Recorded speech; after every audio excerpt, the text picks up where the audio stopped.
اور فرمایا کہ تم تقوی اختیار کرو، تمہیں اللہ ایسے رزق دے گا جیسے پرندوں کو دیتا ہے۔ اللہ تعالیٰ فرماتے ہیں کہ اے ایمان والو، میں نے تم پر روزہ فرض کیا ہے۔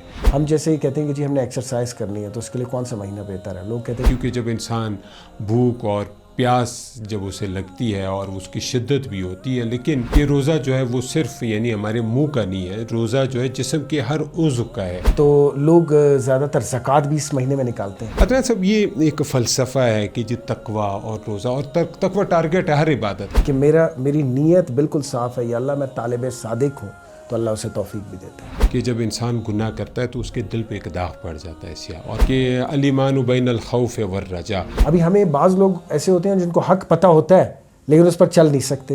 لیکن ہم کہتے ہیں کہ جی وہ حرام خوری تو کرتا ہے، لیکن اس کے ساتھ ساتھ ربنا آتنا من لدنک رحمۃ وہیئ لنا من امرنا رشدا، یہ بار بار اور ہر حال سے تو میری ضروریات کو پورا کر دے اور مجھے کسی کا محتاج نہ کر۔ بسم اللہ الرحمن الرحیم۔ محترم ناظرین، السلام علیکم۔ آج کے اپنے اس پروگرام میں اور عدنان جسکانی صاحب روزے اور تقوی کا جو ایک تعلق ہے اس کے حوالے سے گفتگو کریں گے۔ جیسا کہ آپ کو پتہ ہے کہ اللہ تعالیٰ کلام پاک میں فرماتے ہیں یا ایھا الذین آمنوا کتب علیکم الصیام کما کتب علی الذین من قبلکم لعلکم تتقون۔ سورہ بقرہ کی آیت ہے۔ اللہ تعالیٰ فرماتے ہیں کہ اے ایمان والو، میں نے تم پر روزہ فرض کیا ہے جس طرح کہ تم سے پچھلی امتوں پر فرض کیا گیا تھا۔ کس لیے؟ تاکہ تم متقی بنو۔ یعنی روزے کا جو ایک ٹارگٹ ہے، روزے کا جو ایک مقصد ہے، وہ دیگر عبادات کی طرح یہی ہے کہ انسان میں، مسلمان میں تقوی پیدا ہو، کیونکہ تمام جو عبادات ہیں اس کا بیسک ٹارگٹ اسپریچولی یہی ہے کہ انسان میں تقوی پیدا ہو۔ اور اللہ تعالیٰ کے نزدیک یعنی سب سے بڑی چیز جو ہے، فضیلت کا جو معیار جو ہے وہ ہے بھی تقوی۔ ان اکرمکم عند اللہ اتقاکم، کہ اللہ تعالیٰ کے نزدیک تم میں زیادہ عزت والا بندہ وہی ہے جو زیادہ متقی ہے۔ اللہ تعالیٰ کو باقی چیزوں سے غرض نہیں کہ انسان کس علاقے میں ہے، کون سی زبان بولتا ہے، کس نسل سے اس کا تعلق ہے، کتنا اس کے پاس سرمایہ ہے، دیگر چیزیں۔ اللہ تعالیٰ کو یعنی انسان کی زندگی کا جو ٹارگٹ رکھا گیا ہے وہ یہی ہے کہ اس میں تقوی کتنا آتا ہے اس کی زندگی میں، اور عبادات کا مفہوم بھی یہی ہے۔ تو روزے کے حوالے سے بھی یہی چیز ہمارے سامنے آتی ہے، کیونکہ جب انسان بھوک اور پیاس جب اسے لگتی ہے اور اس کی شدت بھی ہوتی ہے، لیکن اس کے پاس سب کچھ ہوتے ہوئے بھی وہ ان چیزوں سے پرہیز کرتا ہے، تو ٹارگٹ یہی ہوتا ہے کہ جی وہ اس میں تقوی پیدا ہو۔ کیونکہ اللہ تعالیٰ یعنی ہماری اس حوالے سے احادیث بھی کافی موجود ہے کہ ایک انسان اگر روزے کی حالت میں جھوٹ بولنا اور اس پر عمل کرنا نہ چھوڑے تو انسان کو ضرورت ہی نہیں ہے کہ وہ بھوکا اور پیاسا رہے۔ اور اسی طرح حدیث اور دیگر حدیث میں اللہ تعالیٰ یہ بھی فرماتے ہیں، حضور صلی اللہ علیہ وسلم کے ذریعہ حضور صلی اللہ علیہ وسلم کی حدیث ہے کہ روزہ جو ہے وہ صرف یعنی ہمارے منہ کا نہیں ہے، روزہ جو ہے جسم کے ہر عضو کا ہے۔ یعنی روزے کی حالت میں آنکھیں جو ہیں ہماری، اس کا بھی روزہ ہونا چاہیے۔ یعنی آنکھیں جو عام حالت میں اگر ہم سے تھوڑی بہت کوتاہی ہو بھی جاتی ہے، روزے کی حالت میں ہم سے وہ کوتاہی بھی نہیں ہونی چاہیے۔ اسی طرح جسم کے دیگر جو اعضاء ہیں ان کا بھی روزہ ہونا چاہیے۔ عدنان صاحب، یہ ایک فلسفہ ہے کہ جی تقوی اور روزہ، اور تقوی ٹارگٹ ہے ہر عبادت کا، اسی طرح روزے کا۔ آپ کیا کہیں گے؟ میں تو یہ سمجھتا ہوں طارق صاحب، تقوی تو اللہ تک لے جانے کی سب سے بہترین سیڑھی ہے۔ مطلب اگر کوئی شخص یہ چاہتا ہے کہ وہ اللہ کو حاصل کر لے تو اسے تقوی اختیار کرنا پڑے گا۔ اچھا، جو غیر مذہب مطلب دوسرے مذاہب کے لوگ ہیں ان کی بھی اپنی اپنی مذاہب میں فلسفی ہے اس کے حوالے سے، لیکن یہ ہے کہ پوری دنیا میں آپ کو پتہ ہوگا کہ تقوی بیسکلی ڈسپلن کا نام ہے، کہ آپ جو ہے کمٹمنٹ کا نام ہے، پیشن کا نام ہے، کنسسٹنٹ ہونے کا نام ہے۔ ہمارے یہاں یہ ہوتا ہے کہ گناہوں سے بچنے کے لیے تقوی بہت ضروری ہے، اور فرمایا کہ تم تقوی اختیار کرو، تمہیں اللہ ایسے رزق دے گا جیسے پرندوں کو دیتا ہے۔ اب وہ تقوی پر ہے، یہ سارے وعدے اور جو اللہ کے انعامات ہیں وہ تقوی پر ہیں۔ تقوی گناہوں سے بچنے کو کہتے ہیں۔ اب گناہوں سے بچنے کے لیے ضروری ہے کہ ہم رمضان کو سب سے پہلے جو ہے نا ہم جو ہے اس کو استعمال کریں اس چیز کے لیے۔ اللہ پاک نے 12 مہینے بنائے، اب اس 12 مہینے سال میں، اس سال کے اندر ایک مہینہ ایسا آتا ہے 30 دن کا کہ جس میں آپ کی باڈی بھی فزیکل مینٹل ہر طریقے سے آپ ڈسپلن میں بھی آ سکتے ہو، آپ کو تقوی اختیار کرنے کا بہترین موقع ملتا ہے۔ تو میں یہ سمجھتا ہوں کہ رمضان جو ہے اس کے لیے بہت ہی امپورٹنٹ ایک جو ہے منتھ ہے۔ ہم جیسے ہی کہتے ہیں کہ جی ہم نے ایکسرسائز کرنی ہے تو اس کے لیے کون سا مہینہ بہتر ہے؟ لوگ کہتے ہیں گرمیوں میں کرنی چاہیے، کچھ کہتے ہیں جی سردیوں میں کرنی چاہیے۔ آپ نے دیکھا ہوگا کہ نمازیوں کی تعداد جو ہے وہ بہت زیادہ ہو جاتی ہے، روزہ رکھنے والوں کی تعداد بھی زیادہ ہو جاتی ہے۔ تو ہم نے یہ چیز دیکھی کہ یہ رمضان کی اپنی برکات ہے، اور قرآن پاک کی تلاوت میں اضافہ ہو جاتا ہے اور شیاطین جو ہے قید ہو جاتے ہیں، شاطر شیاطین، تو وہ انسان کیا، اور ویسے بھی ایک جذبہ پیدا ہو جاتا ہے۔ تو لوگ زیادہ تر زکوٰۃ بھی اس مہینے میں نکالتے ہیں، تو اس کا مطلب یہ ہے کہ اس منتھ کی اپنی ایک برکات ہے۔ تو میں سمجھتا ہوں کہ تقوی اختیار کرنے کے لیے رمضان سے بہترین منتھ نہیں مل سکتا، کہ اگر کوئی چاہتا ہے کہ میری روٹین اور میری لائف میں تقوی جو ہے وہ میں اس پر قائم ہو جاؤں، اور وہ قائم ہونے کے لیے یہ منتھ بہترین ہے، اور اس منتھ کو ہمیں بہترین طریقے سے استعمال کرنا چاہیے۔ اور عدنان صاحب یہ دیکھیں ایک ویسے بھی شریعت کا فلسفہ ہے کہ جب انسان نیکیاں کرتا ہے تو جب اللہ اسے توفیق دیتا ہے نیکیوں کی، کیونکہ یہ بھی اللہ کی مہربانی، اگر کوئی انسان نیکی کرے اس میں اس کا اپنا کوئی کمال نہیں ہے، تو جب اللہ اسے توفیق دیتا ہے تو اسے اس کی جو گناہیں ہیں جو ہیں، اس کی جو خطائیں ہیں وہ اسے معاف، ان الحسنات یذہبن السیئات، اللہ تعالیٰ کلام پاک میں فرماتے ہیں کہ بے شک یہ نیکیاں جو ہیں یہ برائیوں کو ختم کر دیتی ہیں۔ اور ہمارا ویسے بھی شریعت کا فلسفہ ہے، حضور صلی اللہ علیہ وسلم کی اس حوالے سے حدیث بھی ہے کہ جب انسان گناہ کرتا ہے تو اس کے دل پہ ایک داغ پڑ جاتا ہے سیاہ، اور وہ جتنے گناہ کرتا رہتا ہے تو یہ دل جو ہے یہ مزید اس پہ وہ سیاہ ہوتا رہتا ہے، اور جب وہ نیکیاں کرتا ہے تو یہ داغ جو ہے وہ سے ہٹتے رہتے ہیں۔ تو یہ کنٹینیوس پروسیس ہے تقویٰ کا، اور اگر یہ ہماری زندگی میں نہ ہو تو پھر تو ہماری زندگی جو بڑی المناک ہو جائے گی۔ اور مثلاً دیکھیں اسلام میں جو ایک کانسیپٹ ہے وہ یہ بھی ہے کہ الایمان بین الخوف والرجاء، کہ ایمان یا تقویٰ جو ہے یہ خوف اور امید کے درمیان میں، نہ تو انسان اتنا بے غم ہو جائے کہ اللہ تعالیٰ مہربان ہے میں سب کچھ کروں گا، اور نہ اتنا وہ زندگی سے اتنا مایوس ہو جائے کہ ہمیشہ اس کے ذہن میں کہ بس میرے لیے اللہ نہ کرے کہ میرے لیے تو بس جہنم ہی ہے کہ میں نے معمولی بھی چیز کی۔ کیونکہ وہ حضور صلی اللہ علیہ وسلم کی حدیث ہے، آپ نے بار بار پڑھی ہوگی کہ حضور صلی اللہ علیہ وسلم ایک صحابی کے پاس آئے جو حالت نزا میں تھے، تو حضور صلی اللہ علیہ وسلم نے ان سے پوچھا کہ آپ کس طرح فیل کر رہے ہیں؟ تو انہوں نے کہا میں اپنے گناہوں کے سبب اللہ تعالیٰ سے بہت زیادہ ڈر رہا ہوں، لیکن اس کے ساتھ ساتھ میں اللہ تعالیٰ کی جو رحمت ہے اسے نا امید بھی نہیں۔ تو حضور صلی اللہ علیہ وسلم نے دیگر صحابہ کو فرمایا کہ اگر ایک انسان کی حالت نزا کے وقت اس طرح کی ہو تو غالب امکان، قوی امکان یہی ہے کہ اللہ تعالیٰ اس کی بخشش کر دے گا۔ تو یہ تقویٰ کے یعنی تقویٰ کے بڑے خوبصورت پہلو ہیں، اس حوالے سے ہم کیا کہہ سکتے ہیں؟ اصل میں پتہ کیا، میں یہ سمجھتا ہوں کہ یہ جو تقویٰ ہے نا، ہر نیک عمل کے لیے سب سے امپورٹنٹ یہ ہے کہ انما الاعمال بالنیات۔ ہمارے یہاں یہ لوگ ہوتا ہے کہ لوگ تقویٰ کرنے کے لیے نیت بھی نہیں کرتے۔ مسئلہ یہ ہے، ہم بھی اس میں کمزور ہیں کہ مطلب ہم یہ سوچ لیں گے جی رمضان کا مہینہ آ رہا ہے اور اب اس مہینے میں بس ہم نے ایک گناہ بھی نہیں کرنا، ہم اس کی نیت بھی نہیں کرتے۔ آپ نے دیکھا ہوگا بہت سارے لوگوں سے آپ پوچھیں کہ جی رمضان کا مہینہ آ رہا ہے آپ کا کیا پلان ہے، تو انشاءاللہ پلان ہے روزہ رکھیں گے، نماز پڑھیں گے، لیکن ہم اس کی نیت کریں، سوچیں، عزم کریں۔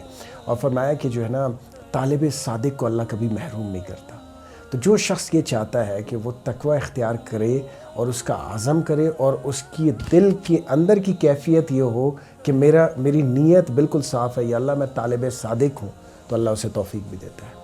اور یہ سارے جیسے کہ آپ نے بتایا کہ لا حول ولا قوت الا باللہ، نیکی کرنے کی توفیق اور گناہوں سے بچنے کی جو توفیق ہے وہ بھی اللہ کی، مطلب بچنے کی توفیق بھی اور نیکی کرنے کی توفیق بھی اللہ کی طرف سے۔ لیکن اب اللہ کس کو دے گا توفیق؟ اس کو دے گا جو طالب صادق ہوگا۔ تو ہم پہلے سے یہ عزم کر لیں کہ ہم جو ہے گناہوں سے بچیں گے اور تقوی والی زندگی اختیار کریں گے۔ تب کیا ہوگا؟ وہ رونڈا بائرن کی ایک بک ہے دا سیکرٹ، اور اس میں رونڈا بائرن نے لکھا ہے کہ جو انسان اگر کوئی کام کرنا چاہتا ہے اور وہ یہ چاہتا ہے کہ وہ پوری زندگی اس کام میں وہ اس کو شدت سے چاہتا ہے کہ اسے وہ چیز مل جائے، تو اکارڈنگ ٹو رونڈا بائرن بھی یہ ہے کہ پوری کائنات جو ہے اس کو اس کام میں مددگار ہونا شروع ہو جاتی ہے، یعنی سورج، چاند، ستارے اور جو جتنا نیچرل پروسیس ہے وہ سب اس کو اس جگہ تک پہنچنے یا اس مقام تک پہنچنے کے لیے مددگار ہو جاتا ہے۔ لیکن اس کے لیے بھی شرط یہ ہے کہ انسان جو ہے اس کے دل کے اندر وہ طلب ہو۔ تو ہم یہ جان چکے ہیں کہ تقوی کے لیے آپ کے اندر کی دل کی کیفیت ہونا چاہیے، عزم ہونا چاہیے کہ میں تقوی کروں گا۔ ابھی آپ نے دیکھا ہوگا بہت سارے لوگ مانتے ہیں کہ حرام کھانا نہیں چاہیے، لیکن اس پر عمل نہیں کر سکتے. اور اسی لیے اس کو حرام کہتے ہیں. تو آپ نے دیکھا ہوگا پھر اس پر وہ عمل نہیں کر پاتے. عمل کیوں نہیں کر پاتے؟ کیونکہ اس کی وجہ یہ بہت سارے لوگ نیکی کرنا چاہتے ہیں لیکن نیکی بھی کام نہیں ہو سکتی. میں عطا الرحمن صاحب آپ کو ایک بہترین حدیث بتاتا ہوں، بس اللہ نے ذہن میں ڈال دی اس پروگرام کی برکت سے. وہ حدیث یہ ہے کہ ایک حدیث شریف کے الفاظ ہیں، اللہم ارنا الحق حقا وارزقنا اتباعہ وارنا الباطل باطلا وارزقنا اجتنابہ. مطلب یہ کہ اللہ مجھے حق کو حق دکھا اور اس پر چلنے کی بھی توفیق دے، اور باطل کو باطل دکھا اور اس سے بچنے کی توفیق دے. تو ہمیں ہر نماز میں یہ مانگنا چاہیے. حضور پاک صلی اللہ علیہ وسلم کی بہترین حدیث کی دعا ہے. ابھی ہمیں بعض لوگ ایسے ہوتے ہیں جن کو حق پتہ ہوتا ہے لیکن اس پر چل نہیں سکتے. ابھی سب کو پتہ ہے، جو نماز نہیں بھی پڑھ رہے مسلمان، ان کو بھی پتہ ہے نماز پڑھنا بہت اچھی بات ہے، لیکن چل نہیں پاتے. کیوں؟ کیونکہ ایمان کی اتنی کیفیت نہیں ہے، یعنی ایمان کا ہدایت کا اتنا درجہ نہیں ہے. تو میں یہ سمجھتا ہوں تقوی کے لیے ضروری ہے کہ ہم اللہ سے پہلے تو مانگیں اس کو، اور ہماری نیت صاف ہو، یعنی نیت طلب ایسی ہو کہ اللہ ہم نے ایک گناہ بھی نہیں کرنا اور ہم کوشش کرنی ہے. ہاں اگر گناہ ہو گیا ہم استغفار پڑھیں گے تجھ سے، توبہ مانگیں گے، لیکن ہمارا عزم یہ ہے کہ ہم گناہ نہیں کریں گے. اور جب ہم اس کیفیت کے ساتھ روز 24 گھنٹے میں جو ہے وہ اس کی کوشش کریں گے تو آپ دیکھیں گے کہ لوگوں نے تقوی کی ایسی اعلیٰ اسٹیج تک پہنچے. اور اب اس دور میں بھی ایسے ہیں ہمارے اور آپ کے مشاہدے میں ایسے لوگ جو تقوی کی زندگی اختیار کر رہے ہیں اور بہت انجوائے کر رہے ہیں. آپ کے کیا خیال ہے کہ جو تقوی کی زندگی اختیار کرتا ہے اس کی زندگی اور جو تقوی کے بغیر زندگی گزارتا ہے، دونوں کی زندگی میں چاہے مال نہ بھی ہو، تقوی والے کی زندگی میں دنیا کی آرائشیں اور زیبائش نہ بھی ہو، تو آپ کیا فرق سمجھتے ہیں کہ دونوں کی زندگی میں کیا فرق ہے؟ کہ بنیادی فرق تو یہ ہے کہ اصل چیز جو ہے آپ کا ذہنی سکون ہے. اگر آپ کے پاس دنیا جان کی دولت ہو، ذہنی سکون نہ ہو، صحت آپ کی صحیح نہ ہو، تو آپ نے اس دولت کا کیا کرنا ہے؟ آپ کے پاس بڑے سے بڑے بہت بڑا عہدہ ہو لیکن آپ کے پاس ذہنی سکون نہ ہو، آپ کو رات کو سونے کے لیے بھی گولیاں جو ہے وہ استعمال کرنی پڑتی ہوں اور اس کے باوجود آپ کو نیند نہیں آتی.